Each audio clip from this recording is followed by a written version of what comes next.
এমন একটা হাদিস পড়লাম যেটা পড়ে চোখ দিয়ে পানি বের হয়ে গেল। ভাবলাম যে আপনাদের সাথে শেয়ার করি। হযরত আবু বকর সিদ্দিক রাদিয়াল্লাহু তাআলা আনহু নামাজে দাঁড়িয়ে তিনি নামাজরত অবস্থায় কাঁদতেছিলেন। নামাজ শেষে একজন সাহাবী জিজ্ঞাসা করলেন, হে আবু বকর, আপনি নামাজের মধ্যে কাঁদতেছিলেন কেন? আমি সংক্ষেপে বলতেছি আপনাদেরকে। তো তিনি বললেন যে আমি নামাজের মধ্যে এমন একটা আয়াত আমার স্মরণ হয়েছে, যেটা স্মরণ হওয়ার পরে আমি কাঁদতেছিলাম। কি আয়াত? যে সেই আয়াতের অর্থটা হচ্ছে যে আল্লাহ পাক রব্বুল আলামিন বলতেছেন যে আমি তোমাদেরকে জান্নাত দিয়ে দিলাম, বিনিময়ে তোমাদের কাছ থেকে আমি জানমাল নিয়ে নিলাম। তো সাহাবী বলেন যে হে আবু বকর, এটা তো একটা খুশির সংবাদ যে আল্লাহ পাক আমাদের জানমালের বিনিময়ে আমাদেরকে জান্নাত দিয়েছেন, তো আপনি কাঁদতেছেন কেন? আবু বকর সিদ্দিক রাদিয়াল্লাহু তাআলা আনহু বললেন যে আমি আজকের আগ পর্যন্ত এটাকে খুশির সংবাদ মনে করতাম, কিন্তু আজকের পর থেকে আমি এটা শুনলেই, এটা মনে করলেই আমার কান্না চলে আসে। কেন? যে তুমি তো জানো আমার একটা কাপড়ের দোকান ছিল। আবু বকর সিদ্দিক রাদিয়াল্লাহু তাআলা আনহু বলতেছেন ওই কাপড়ের দোকানে কয়েকদিন আগে একজন মহিলা কাপড় নিয়ে গেছিল। তো হঠাৎ করে সে আজকে ফিরে আসছে কাপড় নিয়ে, এসে আমাকে বলতেছে যে তুমি তোমার কাপড় ফিরিয়ে নাও, আমার টাকা আমাকে ফেরত দিয়ে দাও। আবু বকর সিদ্দিক রাদিয়াল্লাহু তাআলা আনহু বললেন যে আপনি তো অনেক আগে কাপড় নিয়েছিলেন, এখন ফেরত দেওয়ার কারণ কি?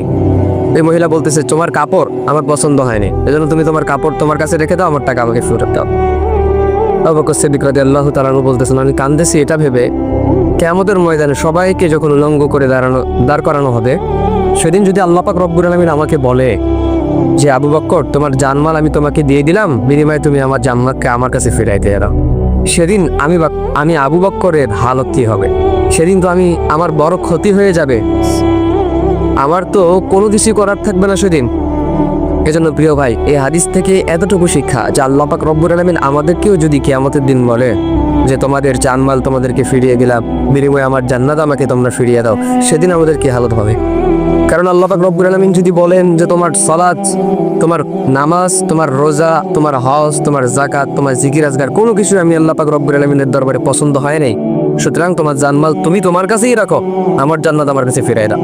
তো আপনি ভাবেন তো, অনুভব করেন তো যে সেদিন আমাদের হালতটা কি হবে? সেদিন আমরা কোথায় যাব? আমাদের পরিস্থিতি, পজিশন সেদিন কোথায় থাকবে? সেদিন তো কেউ কাউকে চিনবে না, সবাই শুধু হাহাকার হয়ে ছুটবে এক একটা নেকির জন্য। তো সেদিন আমাদেরকে যদি আল্লাহ পাক রব্বুল আলামিন এভাবে ধরে ফেলেন, তো সেই আল্লাহ তাআলার কাঠগড়া থেকে বাঁচানোর ক্ষমতা আমাদের ফিরে নেই। আপনি দুনিয়ার কাঠগড়া থেকে চাইলেই আপনি কিন্তু বাঁচতে পারেন, কিন্তু আল্লাহর কাঠগড়া যদি আপনি ধরা খেয়ে যান, তো সেখান থেকে বাঁচার কোনো উপায় নাই। এজন্য কোনো কাজ করলে, কোনো ইবাদত করলে মনোযোগের সাথে করতে হবে। সালাত, রোজা, হজ, যাকাত, জিকির আজগার যেটাই করি না কেন মনোযোগের সহকারে যেন আল্লাহ তাআলা কবুল করেন আমার এই সালাত, আমার এই ইবাদতটা যেন আল্লাহ পাক রব্বুল আলামিন কবুল করে। তো সেই দিকে লক্ষ্য করে আমাদেরকে ইবাদত করতে হবে, আল্লাহর সন্তুষ্টি আমাদেরকে অর্জন করতে হবে। আমাদের মূল টার্গেট হতে হবে জান্নাত লাভ করার। এখন জান্নাত লাভ করতে গিয়ে আপনাকে দুনিয়াতে যা যা করতে হয়, যা যা ইবাদত করতে হয়, যেটাই করা লাগুক না কেন সবকিছু আপনাকে করতে হবে। চাই সেটা বাতিলের বিরুদ্ধে জিহাদ হতে পারে, চাই সেটা নামাজ দিয়ে হতে পারে, রোজা দিয়ে হতে পারে, গরিব মিসকিনদেরকে হেল্প করে হতে পারে, সুদ ঘুষ জেনা ব্যভিচার ছেড়ে আল্লাহর সন্তুষ্টি অর্জন করে হতে পারে, নবীর সুন্নাহগুলো মেনে হতে পারে। সো যেই দিক থেকে আপনার মনে হবে যে না আমি জান্নাতটা কামাই করতে পারবো, হাসিল করতে পারবো, সো সেই কাজগুলোই আমাদেরকে করতে হবে। তো আল্লাহ পাক আমাদের সেই কাজগুলো করার তৌফিক দেয়।